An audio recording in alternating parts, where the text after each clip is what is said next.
Hey guys, what's up? Welcome back to the channel. This is BucketPonds and my name is Terry. It's Friday, so we're out here building a brand new jar aquarium. We build a new tank every Friday, so please like and subscribe if you enjoy this kind of stuff. So far in the tanks we built this year, we have paramecium, white detritus worms, aquatic earthworms, bladder snails, pond snails, and all kinds of other creatures, but we have yet to establish a strong ostracod culture. So today we're going to be building that culture. I'll walk you through the process, and I assure you that green water ostracod jars work out really well. Alright guys, to start with, I want to show off these brand new jars I got. I have 3 of them all together. These are a bit different than my previous jar aquariums, and I think they're going to look great. Just picture this full of green water, a little bit of sand in the bottom, and just hundreds of ostracods inside. It's going to be amazing. I've been waiting to do these projects because I needed the weather to warm up a little bit, so that we could have more outdoor projects going right now. And in the previous videos, I actually used beer bottles for these ostracods, and it worked out really well. So we have here my pipette, my homemade pipette. It's actually just a big syringe with a piece of aquarium tubing on the end. If you look closely, you'll see quite a few ostracods in there kicking around. I caught them munching on a piece of cucumber. So they might be just a little surprised, but they should be enough to get our culture started. You don't need very many. And you can see I got just a little bit of substrate from their aquarium as well, just to help the biological processes begin. Remember that beneficial bacteria are very important to every jar aquarium.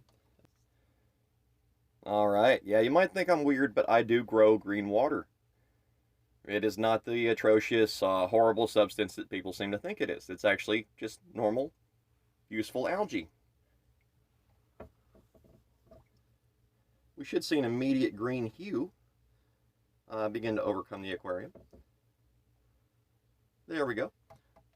Alright. And for these samples, I've added some duckweed. It clung to the end of the syringe, and that's fine. This is water taken from one of my more recent jar aquariums set up this year. And yeah, it might have some white detritus worms in there, which I'd like to see in this tank as well.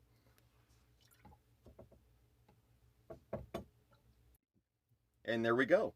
Not much to look at just yet, but this is our green water ostracod culture.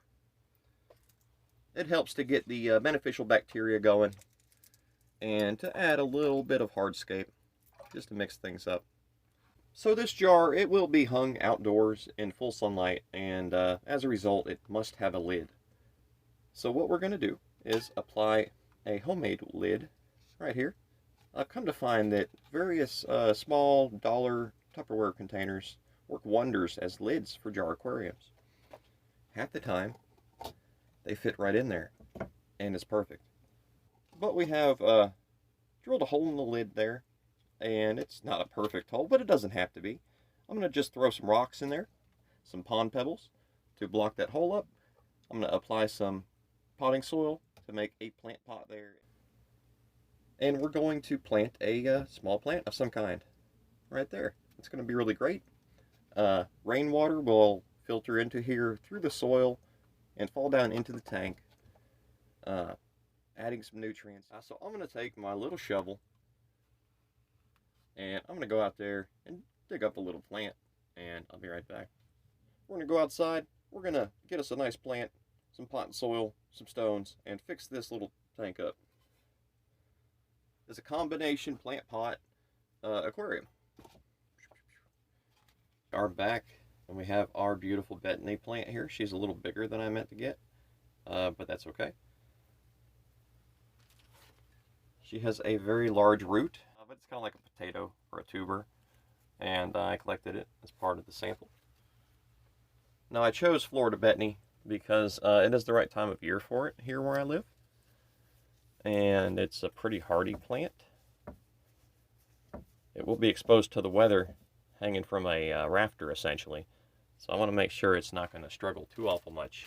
That root thing you saw is kind of like a potato, and from what I've seen, creatures will eat it. Maybe one day we'll pull this betony out and use the root tubers, the potato-like parts of the plant, to feed one of the aquariums or something. It should be fun. And I think she really complements the tank. It's almost a little too tall, but that's okay. So that's it for today's video. We have a brand new jar aquarium set up outdoors, hanging directly from the swamp shack. We have a Florida betony planted on top with green water algae meant to grow in the aquarium portion.